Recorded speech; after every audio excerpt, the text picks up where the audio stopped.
All right, so I'm back working on my 1992 Chevrolet Corvette, where today I'm going to try to make some progress on the front of the car.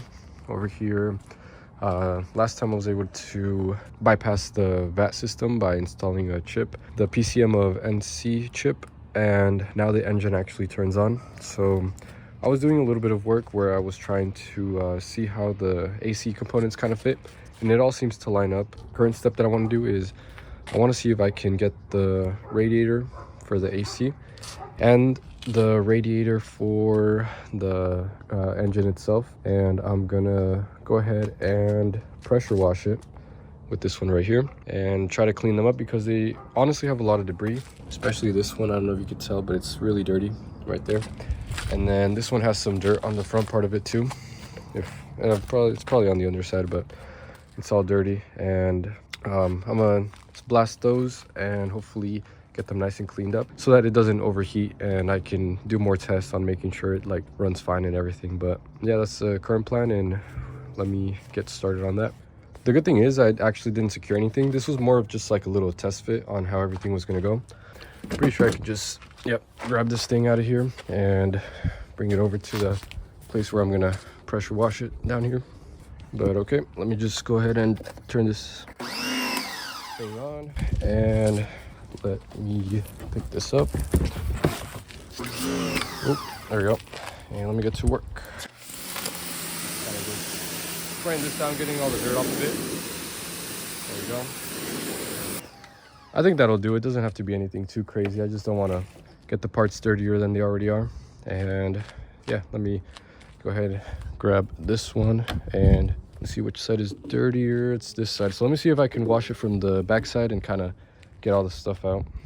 This one's not too important. The one I'm kind of concerned about is this one, making sure this one actually has no leaks. But from the looks of it, it's in better condition and hopefully it's all good. But let me set those down real quick, nice and gently, and it should be good to go. I just have to, take this all out. But yeah, all right, there we go.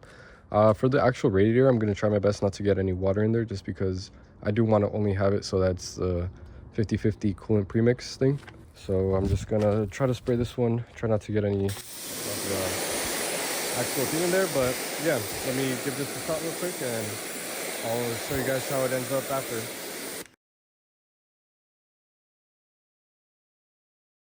And this is kind of the finished result on this one. I tried my best to pick at it, and I tried to remove as much of the trash that I was able to, and it looks pretty clean. It still has some water inside, so I have to put it up to dry all night and probably tomorrow as well. But most of the trash is out. And then on the other side, it already had these dents, so there's nothing much I can do about it. But yeah, overall, I mean, it's in solid condition. Like I said, the AC is probably not even going to be working in this car, so I'm not too concerned about this one. And I never actually shot the pressure washer at an angle to where it would actually bend the tabs even more. So I shot it as straight as possible into the little dividers and tried my best to get it clean. But I think I'm pretty overall happy with this one. I'm just going to let this one dry, and I'm going to move on to finishing up this radiator over here. There we go. This is kind of the best that I could get it.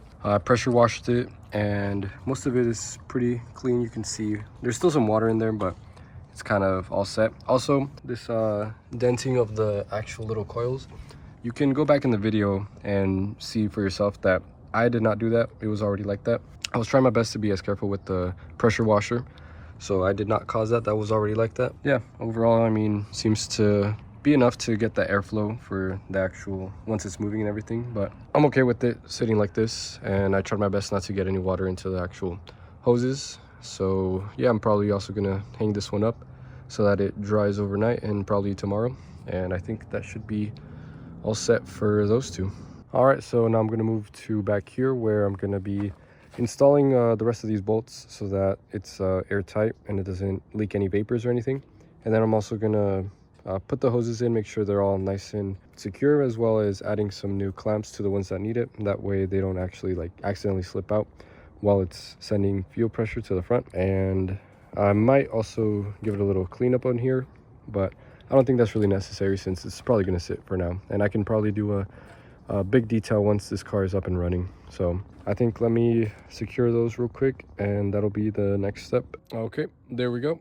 It ended up taking a little bit longer than I was expecting, but I got all the bolts secured to the thing. This thing, you know, it's solid in there, it's not going to move anywhere, and I made sure to keep torquing down each and every one as I went in a circle. And then I also added these new clamps to the hoses, which those are all, they're really tight as well. They're not going anywhere, so that should be it for the fuel pump related issues. The fuel pump works, and now all the lines are secure. And then put the cap on so that there's no more leaks or anything. And yeah, I think this part should be all set and done. Okay, so I'm back at it again with the new day, and it's been a couple days actually, just because it was raining here for a couple days and I really couldn't get any work done.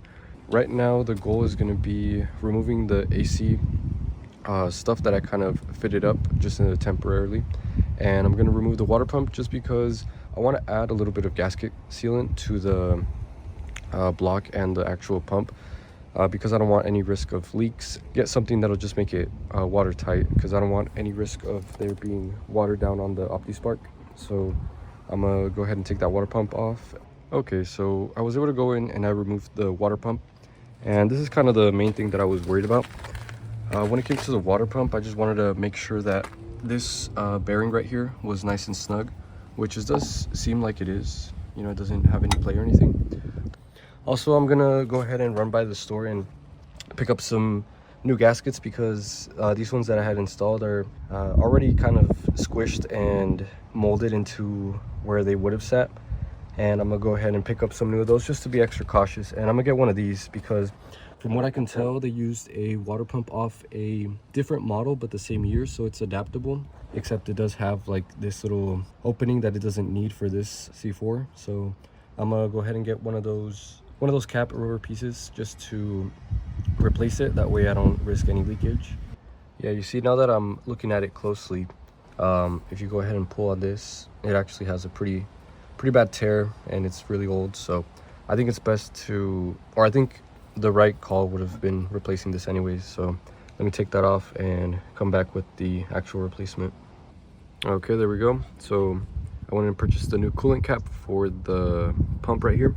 I'm gonna go ahead and put it in, because after looking at it further, on the inside, look, you can see the light right there. So this thing was pretty much on its way out anyways, and it would have caused a leak. So I got that sorted.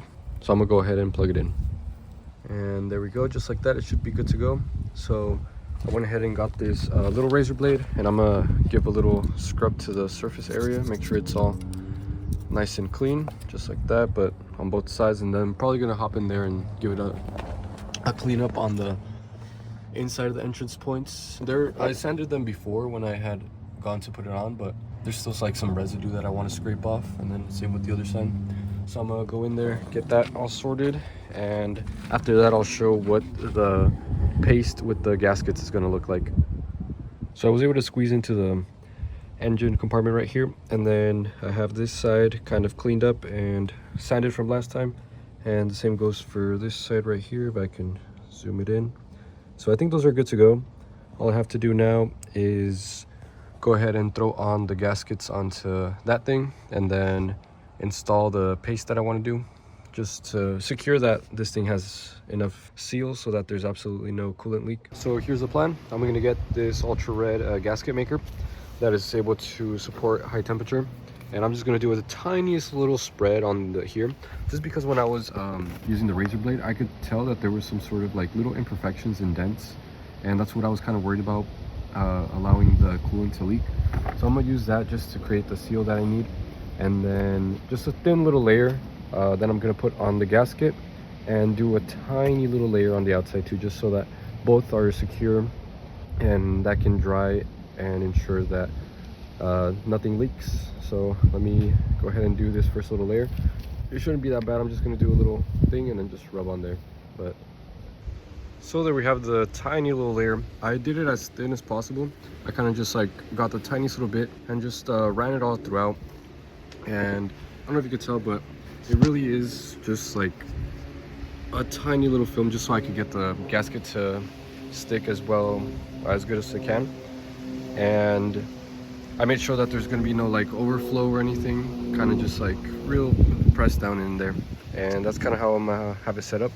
So I'm gonna line up the gasket and then do the other side real quick.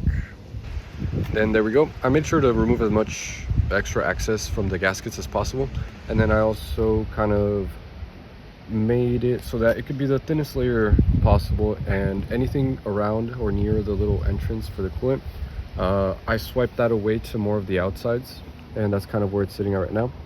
And I think this should be enough to ensure that there should be no leak whatsoever. And then once again, I confirmed that this is all nice and secure, so that bearing isn't going to leak anytime soon.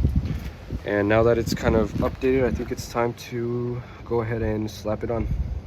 Okay, so now it's the next day, just because I ended up finishing the water pump kind of late and it was all dark. So I just waited until the next day, and then now we have it secured in its spot.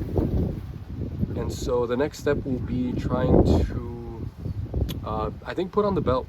I think I'm see if I can configure the belt, just because of all the free empty space right here. Try to slap the belt on, and I'm gonna move on to the radiator components, the hoses, and trying to sort all of that out. So I got this cover that has the actual picture for the reference right there, and then I'm gonna just match it up to the wheels that we have right here, and then I have the belt right here that was in the back of the car. It still looks good and intact, so I'm gonna just slap this on. But I think the hardest part is gonna see if I can get that belt tensioner right there to kind of move, just because I was trying to move it earlier and it was real stuck in place. So I don't know if I'm gonna have to use that bolt that holds it together to kind of make it loose. Let me see if I can first kind of route it out and then find something that'll fit in there. Just like the picture kind of shows right there, where you have to route it. I ended up using this one, which actually did fit, and I used this long pull as leverage just to make it way easier on me to like kind of pull real light and have the tensioner go up and down. And then I just routed it around this one, down on this little wheel, around the, I think it's called a harmonizer, on the pulley, and then that one loops around here and then back around. And yeah, with the actual leverage right here, it was pretty simple. This is the point where I was trying to get it around, which was this finishing up this little one. I squeezed it in and it all looks good to go. I double checked that they are all straight and they seem to line up really well, so I think it's all set. That went pretty smooth, so I'm gonna move on to the next thing. All right, sorry about the wind. It's kind of a windy day, but I have most of the parts laid out right here. I have the AC intercooler, the piping, the actual radiator, and then some other plastics like the fans and stuff. But I'm gonna slowly start putting them in one by one and then see how they kind of line up and if I'm missing any hoses or anything.